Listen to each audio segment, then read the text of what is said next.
ఏంటంటే మీకు ఎవరి మీద కోపం ఉంటే మీకు అనిపించవచ్చు వాళ్ళ మీద యాక్షన్ తీసుకోవాలని, నాకు ఎవరి మీదైనా కోపం ఉంటే నాకు అనిపించవచ్చు వాళ్ళ మీద యాక్షన్ తీసుకోవాలని. కానీ సిట్కి సిబిఐకి ఉండాల్సిన అవసరం లేదు. ఎవరైతే తప్పు చేశారో వాళ్ళ మీద యాక్షన్ తీసుకోమని వాళ్ళు సజెస్ట్ చేయాల్సిందే. అదేమీ చేయకుండా ఎందుకు తప్పుకున్నది అనే దాని మీద ఇప్పుడు అందరి దృష్టి ఉంది. ఒక్క నిమిషం విజయ్ కుమార్ గారు. గఫూర్ గారు నమస్తే. నమస్తే వెంకటకృష్ణ గారు, మీకు మిగతా పెద్దలకు. గఫూర్ గారు, దినేష్ కుమార్ గారితో వేసిన ఈ ఏకసభ్య కమిటీ విషయంలో ముందుగా అసలు ఇనిషియల్గా మీ స్పందన ఏంటి? ఒకటి వెంకటకృష్ణ గారు, సరే విజయ్ కుమార్ గారు కూడా చెప్పేది ఇది కరెక్టే. ఇప్పుడు గతంలో సిట్టు ఏదైతే ఎంక్వైరీ చేసిందో, ఇన్వెస్టిగేట్ చేసి కొంతమంది దోషుల్ని ఐడెంటిఫై చేసి ఫైనల్ ఛార్జ్ షీట్ ఫైల్ చేసినారో, ఈ కమిటీ దాన్ని సరి చేయలేదండి. ఈ వన్ మ్యాన్ కమిటీ దాన్ని సరి చేయలేదు. మీరు ఏదైతే అది ఎందుకు మారింది, దాన్ని ఎందుకు పెట్టలేదు, వీళ్ళు ఎందుకు పెట్టలేదు అనే దానికి ఇంక ఆన్సర్ మీకు దొరకదు. ఇప్పుడు దానికి ఆన్సర్ కావాలంటే సిట్ ఇన్వెస్టిగేషన్ మీద సుప్రీంకోర్టులో ఇదిగో ఈ ల్యాప్సెస్ ఉన్నాయి, ఫర్దర్ ఇన్వెస్టిగేషన్ జరగాలి, లేదు అంటే మా రాష్ట్రాన్ని మా రాష్ట్ర అధికారుల చేత, పోలీసు చేత మేము ఎంక్వైరీ చేయిస్తామనేటువంటి పర్మిషన్ అక్కడ తీసుకోవాలి.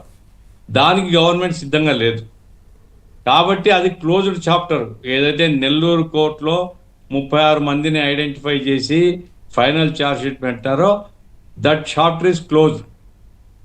ఇప్పుడు దినేష్ కుమార్ గారి యొక్క కమిటీ యొక్క పర్పస్ ఏంటంటే, వేయడం తప్పేం కాదు, ఇది నెయ్యి కొనుగోలులో ల్యాప్సెస్, అడ్మినిస్ట్రేషన్ ల్యాప్సెస్ ఏమేమి ఉన్నాయి, ఎక్కడెక్కడ లోపాలు, బలహీనతలు డే టు డే ఫంక్షనింగ్లో ఉన్నాయి, అసలు చూస్తున్నారా, చూడకుండానే చేస్తున్నారా, లేకుంటే ఈ బైలాస్ అమెండ్మెంట్, కాంట్రాక్ట్ టెండర్ సంబంధించిన అమెండ్మెంట్స్ అది ఏ రూపంలో జరిగాయి, ఈ జరగడానికి కారణాలు ఏమిటి. అట్లాగే నెయ్యి మొత్తం టీటీడీ ప్రక్షాళనకు ఈ దినేష్ కుమార్ కమిటీకి సంబంధం లేదండి. అది మళ్ళా మీరు ప్రజల్ని మోసం చేయడమే. ఇది ప్యూర్లీ నెయ్యికి సంబంధించి ఎక్కడ ఏం జరిగింది, భవిష్యత్తులో నెయ్యి కొనుగోలుకు సంబంధించినటువంటి స్ట్రీమ్ లైన్ చేయడానికి మార్గాల్ని దినేష్ కుమార్ గారు రికమెండ్ చేస్తారు. It's a recommendatory body. దీని మీద మళ్ళీ రాష్ట్ర ప్రభుత్వం ఆలోచించి ఆ recommendations state government can accept, can reject. ఇది అల్టిమేట్గా గవర్నమెంట్ చేతిలో ఉంటాయి. కాబట్టి ఇప్పుడు రెండు ఉద్దేశాలు నాకు కనపడుతుంది. ఏమంటే, ప్రజల్లో ఇప్పుడు ఈ భవిష్యత్తులో నెయ్యి ఎట్లా కొనాలా అనే దానికి గైడ్ లైన్స్ అది దినేష్ కుమార్ గారు చెప్పినా ఇంకోరు చెప్పినా అది ఆలోచించి తప్పులేదు.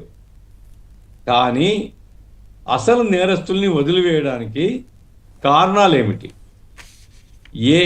ఎక్కడ సిబిఐలో పొరపాటు జరిగిందా, సిబిఐ వాళ్ళు ఉద్దేశపూర్వకంగా పంజరంలో చిలకల్లాగా వ్యవహరించినారా, మరి ఇంత కళ్ళ ఎదురుగా కనపడుతున్నటువంటి ఇప్పుడు టెండరు నిబంధనలు మార్చకపోతే వీళ్ళంతా రారు కదండి. వైష్ణవి లేదా ఏఆర్ డైరీ లేదా ఈ భోలేబాబా డైరీలు రావడానికి స్కోప్ లేదు కదా.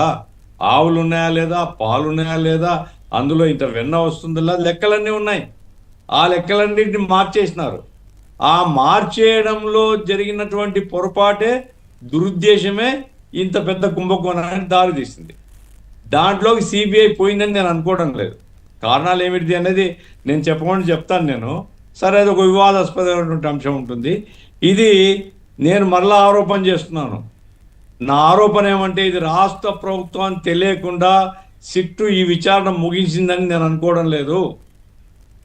రాష్ట్ర ప్రభుత్వానికి కూడా రావాల్సినటువంటి ఆదేశాలో లేదా సలహాలో లేదా నిర్ణయాలో అవి already it was inform to the state government, higher authorities of the state government. కాబట్టి స్టేట్ గవర్నమెంట్ తెలివిగా దాంట్లోకి పోవడంలే.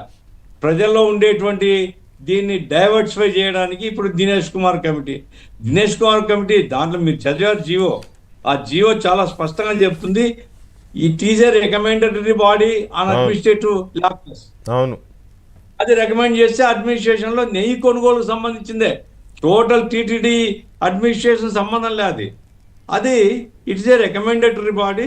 దినేష్ కుమార్ గారు మంచి ఆఫీసరు, ఆయన రికమెండ్ చేస్తారు ఎట్లా కొనుగోలు చేయాలా ఏమిటి ఇవన్నీ ఏమని రికమెండ్ చేస్తారు. బట్ దానికి జరిగిన నేరానికి, జరిగిన నేరంలో దోషులు తప్పించుకోవడానికి ఈ దినేష్ కుమార్ కమిటీకి సంబంధం లేదు.